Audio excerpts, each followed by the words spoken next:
Que el Señor les bendiga, chicos. Al hermano Carlos Jesús nomás le bendice siempre. Después se quejan. Que el Señor les bendiga, chicos. Un poquito más alegres. Ayer gritaban ayer.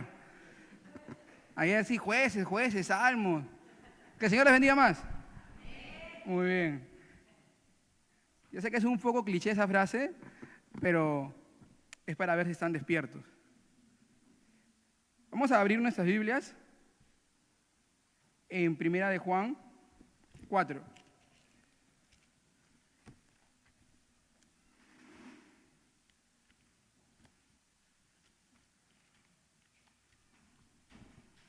Primera de Juan 4. ¿Todos están ahí? Vamos a leer el 7 y el 8.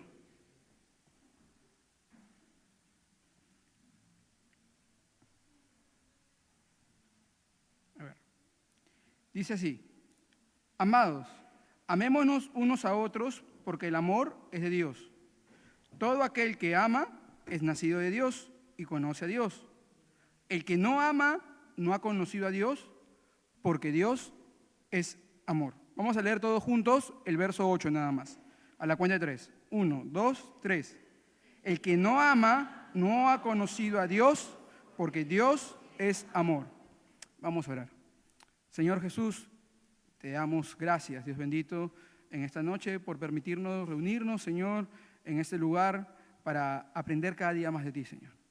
Te damos gracias por esa libertad que nos das, por las herramientas que nos brindas, Señor, para poder aprender, por las personas que pones al frente, bendito Dios, y te pido que en esta hora seas tú guiando mis palabras, mi boca, mis pensamientos, Señor, y seas tú hablando a través de tu Espíritu, Señor bendito. Cualquier pensamiento mío, sea arrancándolo, Señor, y que sea palabra tuya la que esté hablando, bendito Dios. Abre también, Señor, los corazones y las mentes de mis hermanos para que puedan ser receptivos a tu palabra. En el nombre de Jesús, amén. Tomen asiento.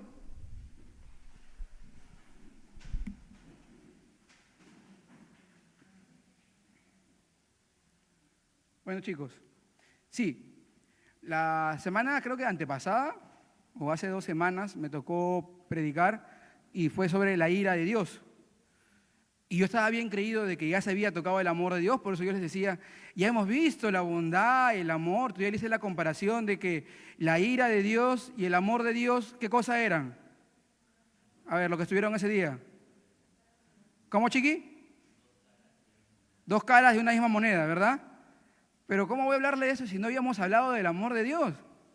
Estábamos conversando con el pastor el otro día y estábamos viendo qué libro vamos a predicar porque iba a entrar Proverbios ya y se dio cuenta de que el amor de Dios no se había predicado. Entonces, vamos a tocar justo el día el amor de Dios y vamos a conocer un poquito más de él.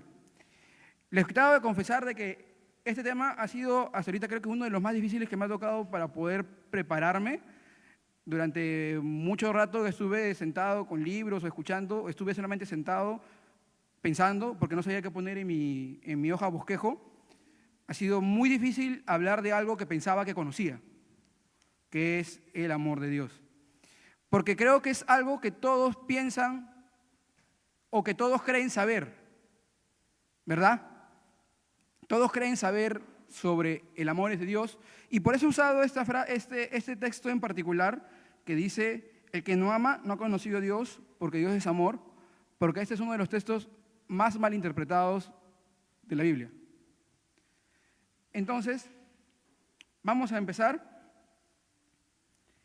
Y primero, empezando, vamos a decir de que Dios es amor, que dice Juan en este versículo, no es una definición de Dios, para tener en claro eso. ¿Ya? Cuando dice acá, porque Dios es amor, no está definiendo a Dios. En primer lugar, porque nosotros no podemos definir a Dios. Nadie. Ni siquiera sé de que lo que voy a decir hoy día en realidad define el amor de Dios como tal. Y porque no hay forma de encasillar a Dios en un solo atributo. Al decir esto, estamos diciendo que los otros atributos son menores o no tienen la misma importancia. Entonces, hay que tenerlo muy en claro para poder entender esto. Entonces, ahora ya sabemos que cuando leamos en nuestras Biblias, primera de Juan 4:8, y nos diga, el que no ama no ha conocido a Dios porque Dios es amor, no está queriendo decir que esa es la definición de Dios. No, Dios es amor, no. Pero lamentablemente hay una gran cantidad de personas en el mundo que creen que sí es así. Y por eso la famosa frase, ¿no? Love is love. Disculpen mi inglés. Si Dios hubiera querido que hable inglés, hubiera nacido en Estados Unidos. No, mentira. Pero esa es una frase muy común hoy en día.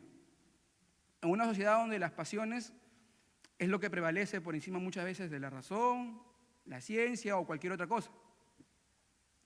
Entonces,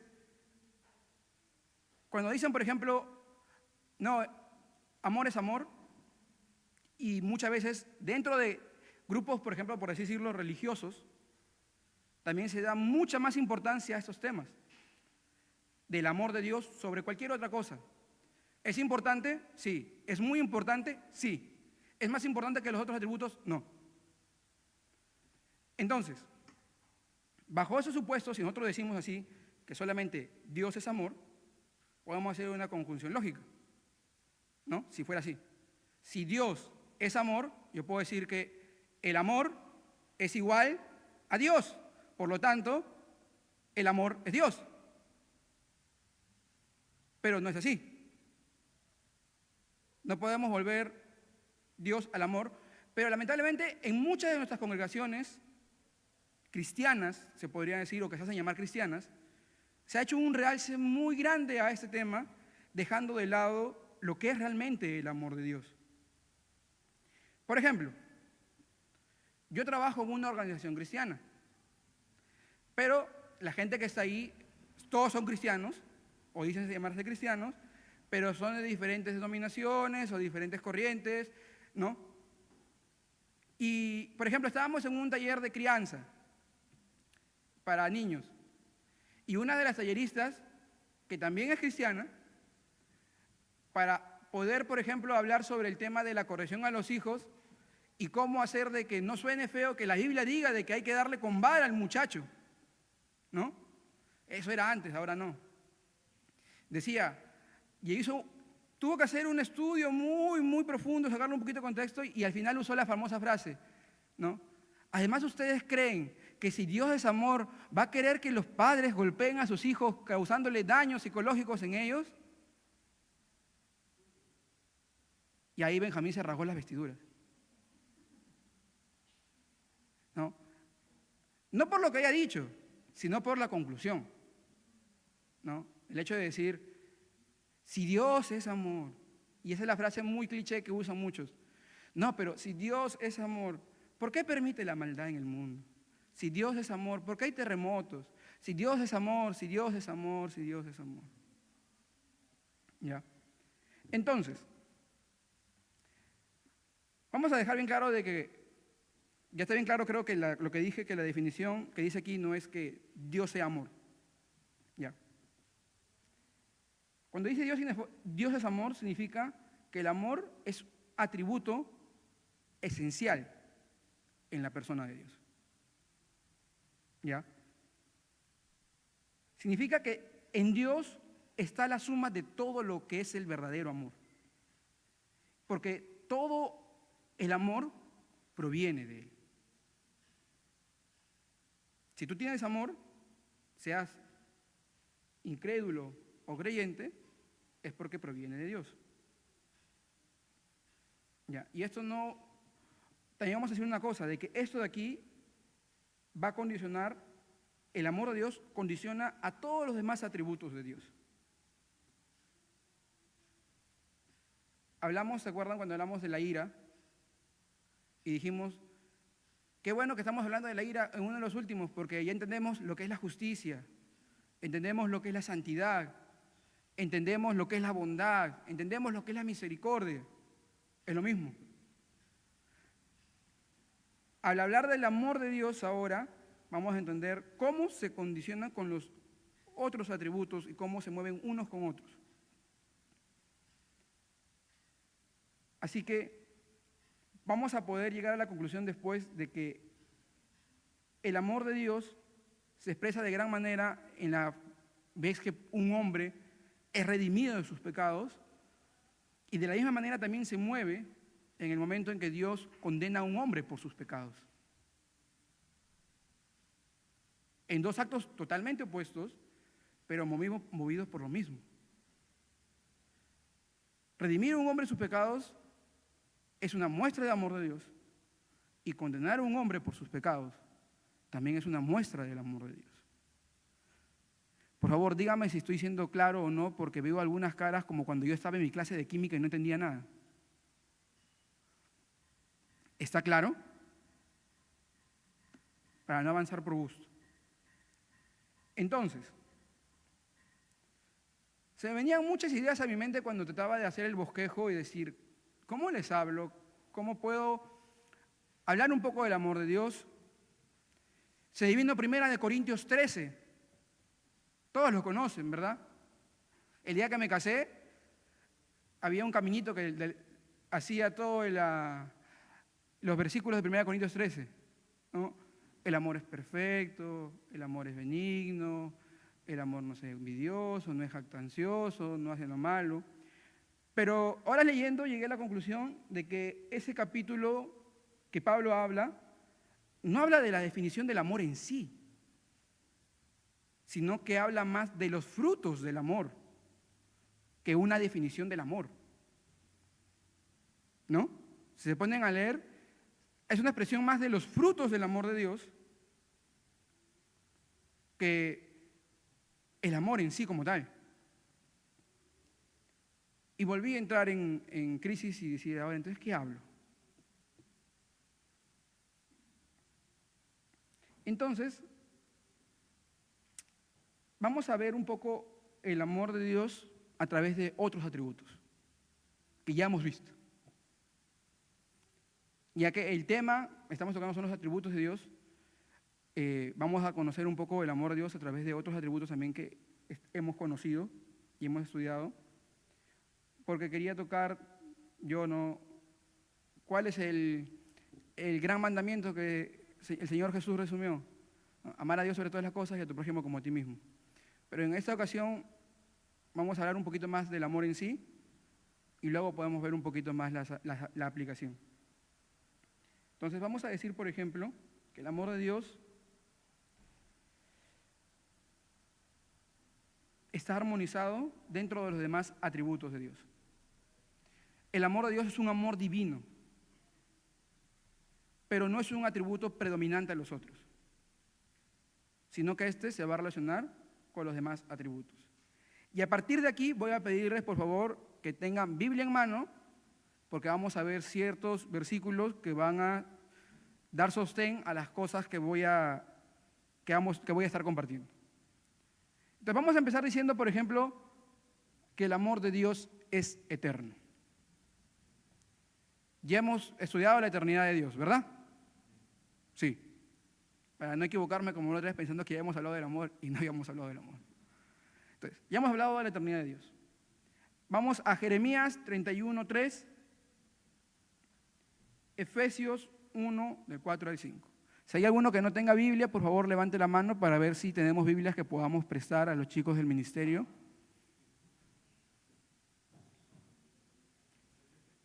Jeremías 31:3 primero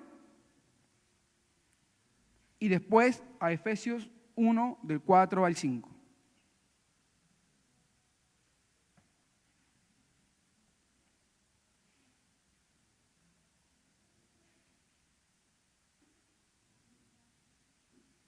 ¿Estamos todos en Jeremías 31:3? ¿Sí? A ver, Jaime, léelo fuerte, por favor. 31:3, sí.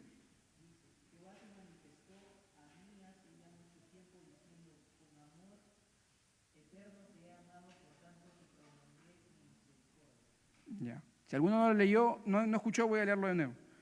Jehová se manifestó a mí hace ya mucho tiempo, diciendo, con amor eterno te he amado, por tanto, te prolongué mi misericordia. Efesios 1, del 4 al 5. Damaris, con voz fuerte, por favor, léelo, para que todos te escuchen.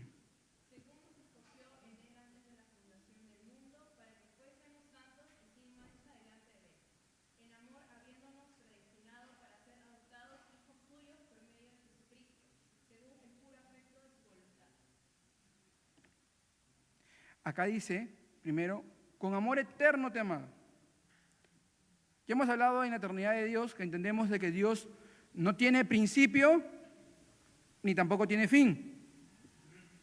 Él no se limita al tiempo, al espacio, porque Él es el mismo creador del tiempo y del espacio. Él no está limitado a nuestras leyes, porque Él es el creador de todas las leyes. Y bajo ese mismo principio también está el principio de su amor. Que según Efesios dice, según nos escogió en Él desde antes de la fundación del mundo. ¿Y en qué? En amor, habiéndonos predestinado para ser adoptados, hijos suyos, por medio de Jesucristo. Entonces podemos afirmar que el amor de Dios es un amor eterno. Él te amó a ti incluso antes que tú nacieras. Incluso antes que tus padres por ahí se miraran el uno al otro y pensaran casarse. Incluso antes que tus abuelos existieran. Él te amó a ti desde antes de la fundación del propio mundo.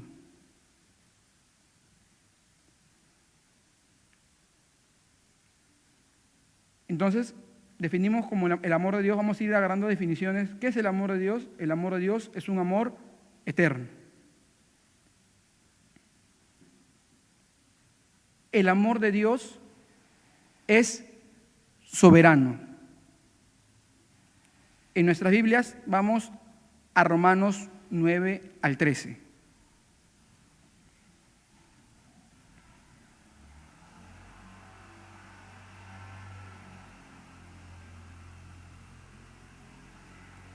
Romanos 9 al 13. 9:13 diré, discúlpenme. Romanos 9:13. ¿Alguien lo tiene? Christopher, por favor. Dice, tal como está escrito, a Jacob amé, pero a Esaú aborrecí. Como está escrito, a Jacob amé, mas a Esaú aborrecí. El amor de Dios no está obligado a amar a nadie. Él no está obligado, supeditado a amar a alguien. A veces nosotros como personas nos sentimos obligados a ciertas cosas cuando, por ejemplo, alguien hace algo por nosotros o nos favorece. A pesar de que la otra persona lo haya hecho sin necesidad de pedir algo a cambio, ¿no? Pero hay algo en nosotros que nos dice de que tenemos que ser más, tener más favorecimiento hacia ellos por algo, porque nos han beneficiado en algo, porque nos han ayudado en algo, ¿no? Es como un sentido de agradecimiento. Pero Dios no está obligado a amar a nadie. Dios actúa siempre de acuerdo a su propia voluntad. Y también hemos estudiado eso, la soberanía de Dios. Que Dios todo lo hizo por Él, que todo es de Él y que todo es para Él. ¿No? Entonces, Dios siempre va a actuar de acuerdo a su propia voluntad. Porque Dios es Dios. Precisamente, es una de las cosas que lo hace Dios. Y Él va a actuar como Él le gusta y va a amar a quien quiere. Yo siempre cuando era pequeño me hacía la pregunta de ¿por qué Dios aborrecía a Esaú? Pero ahora último que estamos haciendo con mi esposa los devocionales en casa y intentamos empezar todos desde Génesis a Apocalipsis, leer la Biblia en un año. Estábamos estudiando Génesis hace como un par de meses. Y más bien me vino la pregunta en la mente de ¿por qué Dios amó a Jacob? Jacob no era mejor que Esaú. Incluso me atrevería a decir de que hasta peor. ¿Y por qué Dios amó a Jacob? ¿Alguien tiene la respuesta? ¿Cómo veré? ¿Por qué? Porque así Él quiso. Esa es la respuesta. Y si alguien quiere una respuesta más detallada, allá en el cielo algún día se le pueden preguntar. Yo no la tengo.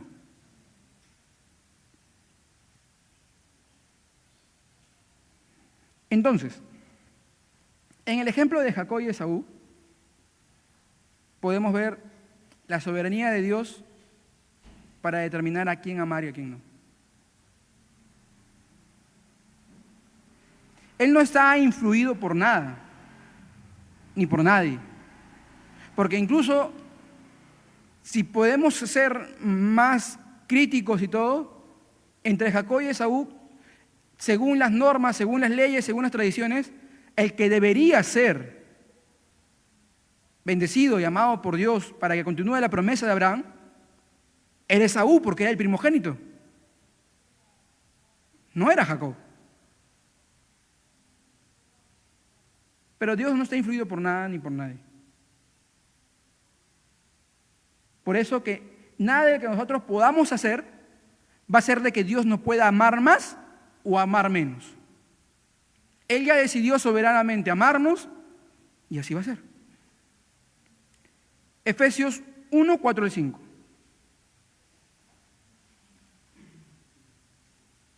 Vamos a volver a repetir ese texto.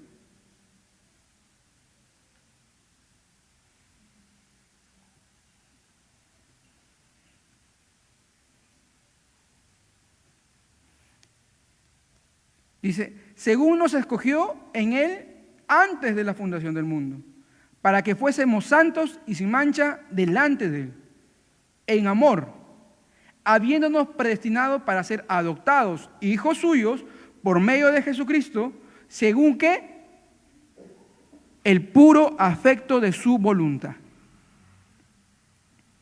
Él nos escogió, ¿por qué? ¿Para qué? Para ser santos. ¿Pero por qué nos escogió? Según el puro afecto de su voluntad. Entonces, no hay nada que tú puedas hacer para que Dios te ame más, ni nada que puedas hacer para que Dios te ame menos. Entonces, una vez más decimos entonces, Dios es eterno, el amor de Dios es eterno, el amor de Dios es soberano. También vamos a decir ahora de que el amor de Dios es infinito. Recuerdo que en el taller grupal que hicimos de los atributos de Dios, la hermana Sara nos hizo medir a todos cuántos codos medía la iglesia. Algunos le medían 8 codos, otros 11 porque era una niña más pequeña, otros 6, el de Cristian medía 4 porque es más grande, no mentira. Entonces, pero todos llegamos a la conclusión de que había una medida de la iglesia según los codos de cada uno. ¿Alguien me puede decir cuánto mide el amor de Dios? ¿O en dónde se acaba?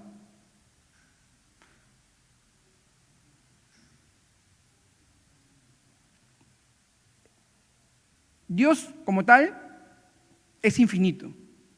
Él es quien lo llena todo. Él es quien llena los cielos y la tierra. El poder de Dios también es infinito. Él es todopoderoso. Y al mismo tiempo, su amor también es infinito. No tiene límites.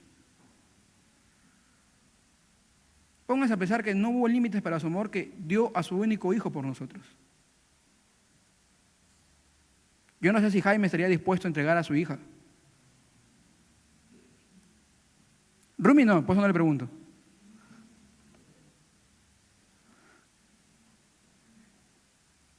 Pero el amor de Dios es tan grande, es tan infinito, que entregó lo que más amaba para rescatarnos, para redimirnos. Efesios 3:17.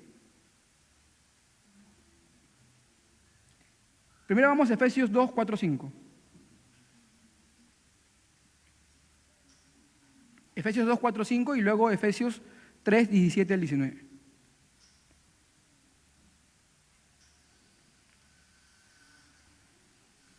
¿Quién lo tiene?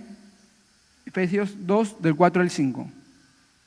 José, sí, tú que me miraste. Efesios 2, del 4 al 5.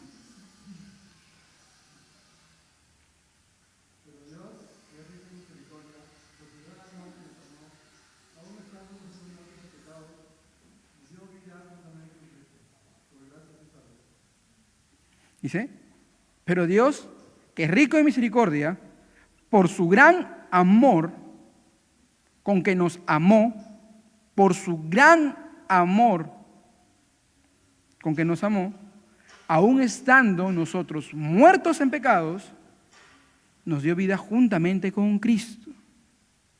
¿Con qué? Vamos a decirlo todos juntos. ¿Con qué? Con su gran amor. Vamos a repetirlo todos juntos. ¿Con qué? Con su gran amor. A la cuenta de 3. 1, 2, 3. Ahora, una vez más, pero de forma uniforme. 1, 2, 3.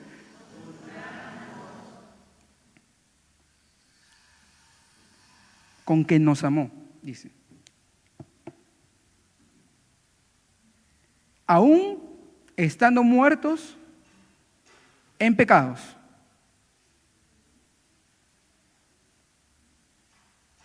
Aún nosotros estando muertos, el amor de Dios para con nosotros fue tan grande,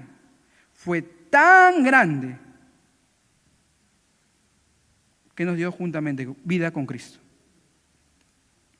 Efesios 3, 17 al 19.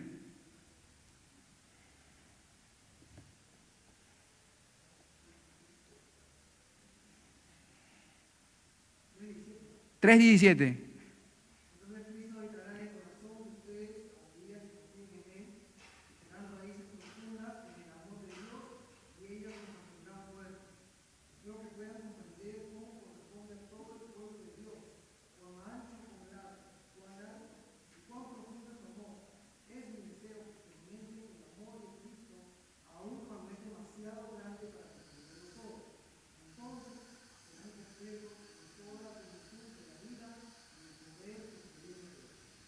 Gracias, Rumi.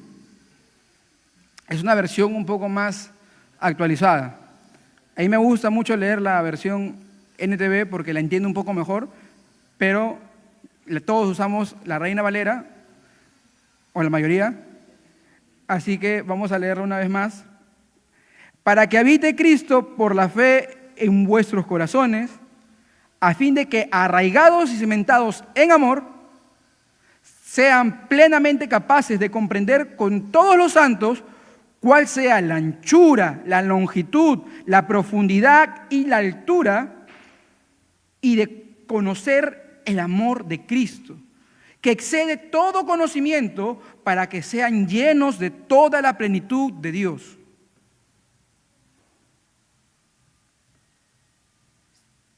Nosotros no somos capaces todavía de poder comprender de verdad la magnitud del amor de Dios. No hemos sido capaces de comprenderlo. Creo que nunca vamos a ser capaces de comprender el amor de Dios como tal. Es algo que en sí es inexplicable. Tendría que ser muy arrogante para decir que he comprendido en estos estudios acerca del amor de Dios. A mí me he dado cuenta de que me falta mucho más por conocer y vivir ese amor. Pero Pablo decía pues a los Efesios, para que habite Cristo por la fe en vuestros corazones, a fin de que, arraigados, cimentados, como una planta que echa raíces, y una vez que está cimentada, por ejemplo, un árbol, es muy difícil sacarla. Inclusive hay árboles que tienen que venir maquinaria pesada para poder arrancarlas. Hay árboles que destruyen casas, ¿sí o no, Cristian? Me acuerdo que cuando el árbol hermoso que estaba fuera de la casa de Cristian estaba ya levantando su pared. Creo que por eso tuvieron que sacarlo. Ya no hay moras.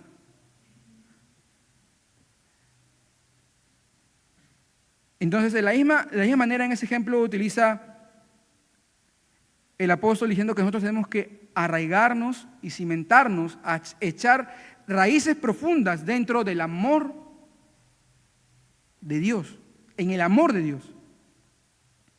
Entonces así vamos a ser capaces de poder comprender la anchura, la longitud, la profundidad y la altura del amor de Dios.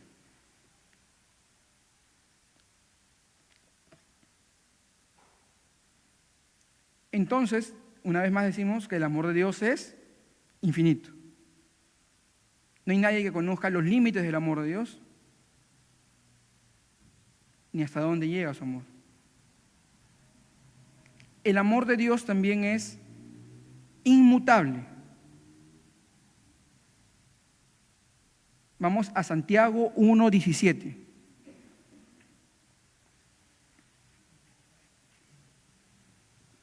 Santiago 1:17.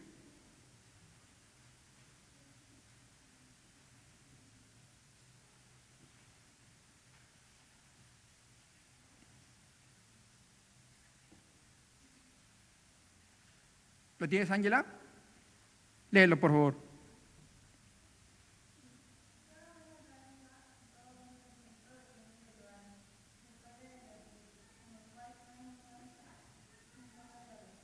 Gracias. Toda buena dádiva, todo don perfecto, proviene de lo alto, del Padre, en el cual no hay mudanza, o sea, no hay cambio, ni variación alguna. Y ese principio se aplica a todo, también a su amor. Entonces, el amor de Dios no conoce un cambio. Dios no cambia en su amor.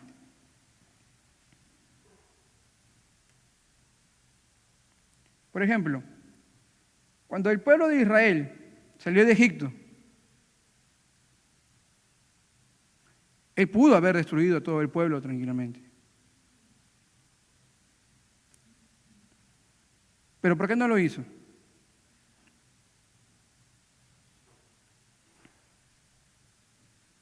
Por su promesa.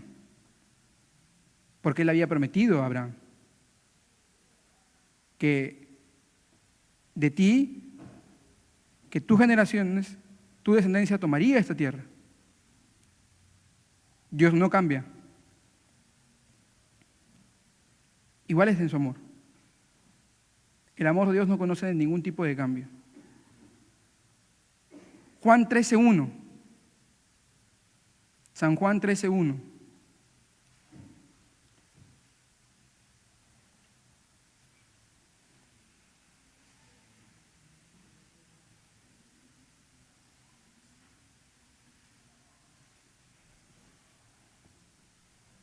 Dice, antes de la fiesta de la Pascua, sabiendo Jesús que su hora había llegado para que pasase de este mundo al Padre, como había amado a los suyos que estaban en el mundo, los amó hasta el fin. El amor de Dios no cambia, ni aun en circunstancias complicadas. Estaba a punto de ser crucificado al día siguiente. Estaba a punto de ser negado en unas horas. Y estaba a punto de ser traicionado también en unas horas. Estaba a punto de ser abandonado, porque todos se escandalizaron y huyeron.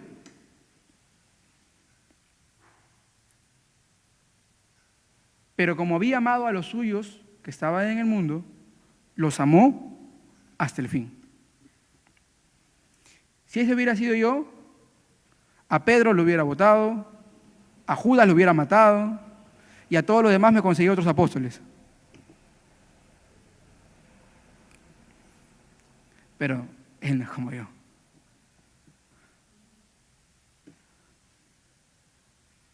El amor de Dios es tan fuerte como la muerte. O sea, no no va a cambiar. Si Él decidió amarte, así lo hará. Una vez más podemos ver el ejemplo de Jacob. El ejemplo de Jacob es un ejemplo muy claro. Porque encontrar cosas buenas en Jacob es un poco difícil. Uno puede entender por qué amó a David, ¿no? Por qué amó a Moisés, pero en Jacob la pone un poco más difícil.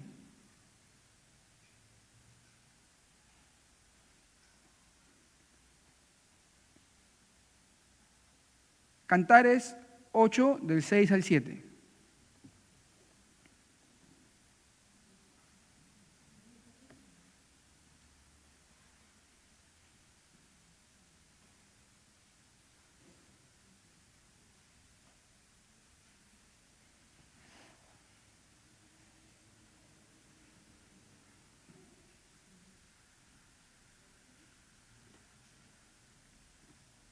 Dice, ponme un sello sobre tu corazón, como una marca sobre tu brazo, porque fuerte es como la muerte el amor. Duros como el Seol, los celos, sus brasas, brasas de fuego, fuerte llama. Las muchas aguas no podrán apagar el amor, ni lo ahogarán los ríos. Y vamos rápido a Romanos 8, 35 al 39, que justamente ha sido una de las canciones que hemos cantado hoy día.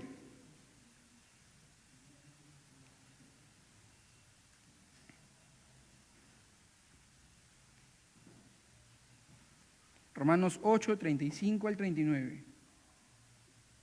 Me gustaría que podamos leerlo todos juntos, a la voz de 3. 1, 2, 3. ¿Quién nos separará del amor de Cristo? Tribulación o angustia o persecución o hambre o desnudez o peligro o espada, como está escrito, por causa de ti somos muertos todo el tiempo, somos contados como ovejas de matadero. Antes, en todas estas cosas somos más que vencedores por medio de aquel que nos amó. Por lo cual estoy seguro de que ni la muerte, ni la vida, ni ángeles, ni principados, ni potestades, ni lo presente, ni lo porvenir, ni lo alto, ni lo profundo, ni ninguna otra cosa creada nos podrá separar del amor de Dios que es en Cristo Jesús, Señor nuestro.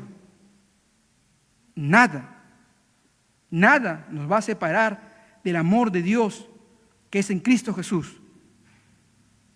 Eso tienes que tenerlo claro, muy claro, que no hay nada que te pueda separar del amor de Dios. Pero para eso hay que estar en Cristo Jesús. Entonces decimos que el amor de Dios es inmutable. Solamente estoy tocando los atributos que hemos estudiado. El amor de Dios es santo. Y este no está regulado por ningún capricho, por ninguna pasión efervescente, sentimientos, sino por principios. Y es que su amor no puede oponerse a su santidad. Algo interesante cuando escuchaba uno de los sermones, decía, si leen la carta de Juan, la primera carta de Juan, Juan primero dice en el capítulo 1, Dios es luz. Y después en el 4, recién en el 4 dice, Dios es amor.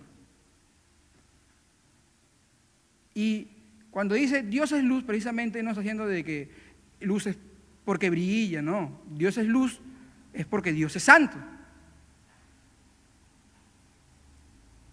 Entonces el amor de Dios no va a pasar por una debilidad afectuosa, porque Dios, como dice Hebreos 12, a quien ama, disciplina. Y también dice, y azota a todo aquel que recibe por hijo. Si vamos rápido a 1 Samuel 2, 22 al 26, hay una historia de precisamente unos hijos de un sacerdote, de Elí. En 1 Samuel 2, 22 al 26, vayan leyéndola para ir avanzando. Yo voy a parafrasear un poco la historia, se la voy a contar. Elí era sacerdote y fue, por así decirlo, el mentor quien enseñó a Samuel, al profeta Samuel. Pero Elí tenía 2 hijos. Y estos hijos, la historia de los hijos de Elí también está un poquito más arriba, si quieren leer un poquito más. Estos hijos hacían todo lo perverso delante de los ojos de Dios y era muy conocido no solamente ante los ojos de Dios, sino ante los ojos del pueblo. Todos sabían las cosas que él hacía. Sabía que se acostaba inclusive con las mujeres que iban a hacer sacrificios, que iban a ofrecer sacrificios al templo, que agarraban cosas de más de los sacrificios, que robaban, hacían una serie de cosas en general, que eran en contra de todo lo santo, de todo lo bueno, en contra de Dios y en contra del pueblo. Y Elí se había enterado de esto. Y uno lee ahí esa historia y dice, oye, pero Elí sí le llamó la atención a sus hijos, porque uno lee ahí que Elí está llamando al orden a sus hijos, por así decirlo. Pero no está realmente llamando al orden, porque Elí nunca los detuvo. Y él tenía la autoridad para hacerlo. Aparte de ser el padre, también era el sacerdote. Nunca lo hizo. Los dejó. Y eso es lo que pasa a veces con muchos papás. Cuando, por ejemplo, se habla a veces de uno de sus hijos, no, mi hijo no. Mi hijo no. Yo conozco a mi hijo. Sus amigos. Eso sí. Allá en el colegio, en la universidad, no, mi hijo no. No. Dios no es así. Por ejemplo, conversando con mi esposa, siempre me pregunta, ¿qué quieres que sea el bebé? Porque todos saben que está embarazada, ¿no? ¿Hombre o mujer? Yo no quiero que sea mujer, la verdad. Tengo que confesarlo. Y no porque no quiero que sea mujer, sino porque yo siento de que voy a ser mucho más débil ante lo que me pida una niña a que me lo pida un niño. ¿No? Pero Dios no es así. Pero yo digo, yo siento, ¿no? De repente después aprenderé y le pediré consejos a Rumi, al pastor Carlos, de cómo criar hijas.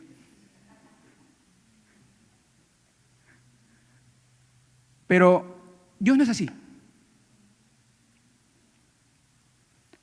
Entonces, por eso tenemos que leer bien claro, Hebreos 12:6 dice, porque el Señor a quien ama disciplina y azota a todo al que recibe por hijo.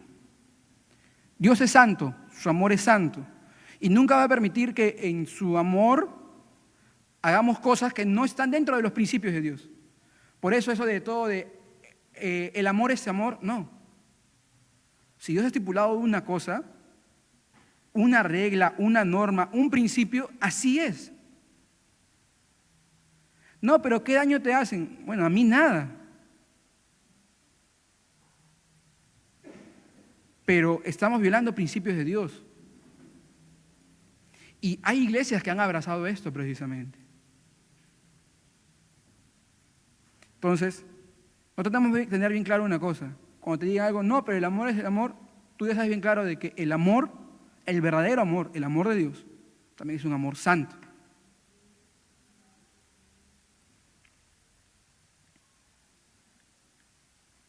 Y al mismo tiempo, el amor de Dios es bueno. Y vamos a ir al texto tan famoso que conocemos todos, creo, de memoria, que es Juan 3:16. Creo que todos lo pueden recitar sin ir a la Biblia, ¿verdad? A ver, ¿qué dice? 1, 2, 3.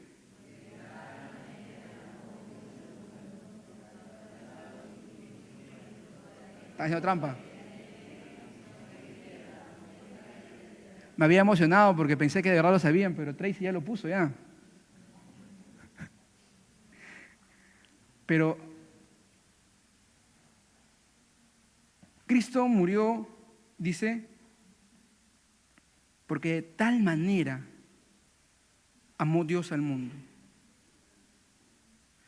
que ha dado a su Hijo para que todo aquel que en Él cree no se pierda, sino que tenga vida eterna. Él ha sido tan bueno con nosotros, como dije, que entregó a su propio Hijo, para que por medio de Él, de creer en Él, de su muerte, de su resurrección, podamos alcanzar vida eterna. Es la voluntad de Dios haber dado a su Hijo por pecadores.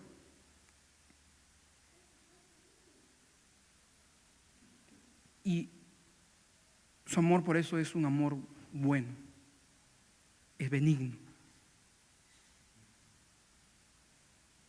El amor de Dios se refleja también para con nosotros en el Calvario, en la cruz. Y ya voy a ir cerrando. Al final, creo que casi siempre llegamos a esta conclusión. Cuando me tocó hablar de la ira de Dios, al final también cerré con el Calvario. Dijimos que la más grande muestra de la ira de Dios, ¿qué cosa era? ¿Cuál era la más grande muestra de la ira de Dios? La cruz. Y al mismo tiempo también es la muestra más grande del amor de Dios. La cruz es la muestra más grande del amor de Dios. Jesús dijo, no hay amor más grande que este, que uno dé su vida por sus amigos. Él dio la vida por el mundo entero, para volver a conectarnos con el Padre en una relación que Él nos rompió, que fuimos nosotros los que decidimos de manera voluntaria alejarnos de Él y darle la espalda, después que nos había ofrecido todo.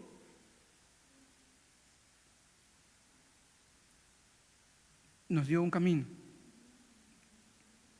Después que nosotros propiamente, como hemos leído, estábamos muertos de nuestros pecados y decidimos alejarnos de Dios y decidimos no mirarlo siquiera, escapar de Él, alejarnos de todo lo que fuera bueno y todo lo que es Dios, Él nos ha amado. Él nos ha amado con un amor santo, con un amor eterno, con un amor infinito, con un amor inmutable. Con un amor eterno.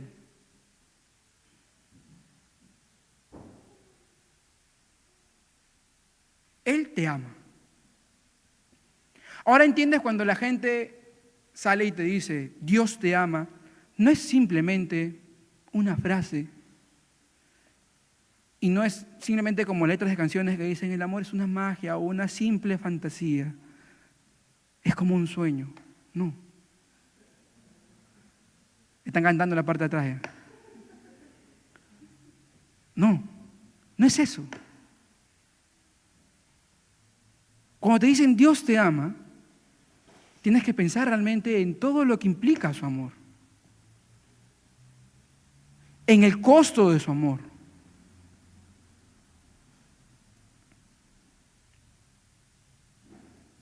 Porque es cierto que por gracia somos salvos. A nosotros no nos costó. Pero siempre hay alguien que tiene que pagar todo. Nada es gratis. Todo tiene un precio. Y el precio lo pagó Él por amor.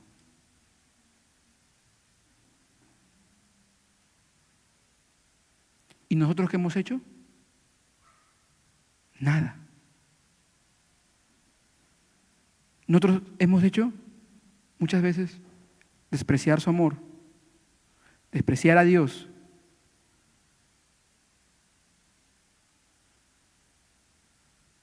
Dios te ama. Dios es amor.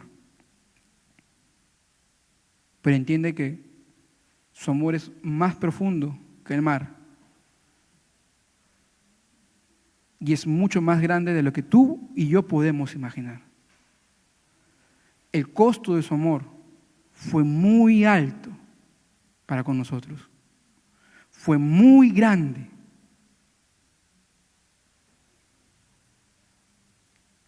Y tenemos que ir corriendo a la cruz, pedirle perdón y aceptar su amor. es la única forma en la que tú y yo podamos ser salvos. Recuerda que no hay nada que tú puedas hacer para que Él te ame más, ni nada que puedas hacer para que Él te ame menos. Eterno Dios, Dios bueno, Dios santo, Dios de amor.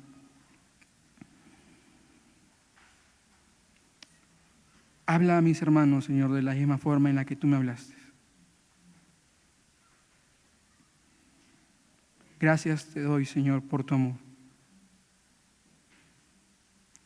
Gracias, Señor, por tanto amor que derramaste para con nuestras vidas.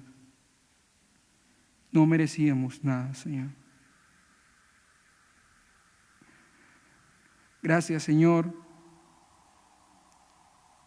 por entregarte por nosotros. Porque la prueba más grande de amor, Señor, es que podamos dar nuestra vida, Señor, por otros. Y tú lo hiciste, Señor, en rescate de la humanidad. Tú no viniste a este mundo a condenarlo, Señor. Tú viniste para que el mundo fuera salvo por medio de ti, Señor. Te damos gracias, Dios bendito. Toca los corazones de cada persona que está aquí, Señor, que está escuchando este mensaje. Que podamos comprender, que no sea solamente información, Señor. La semilla ha sido plantada, Señor. Sé tú haciendo llegar en buena tierra. En el nombre de tu Hijo amado Jesús. Amén.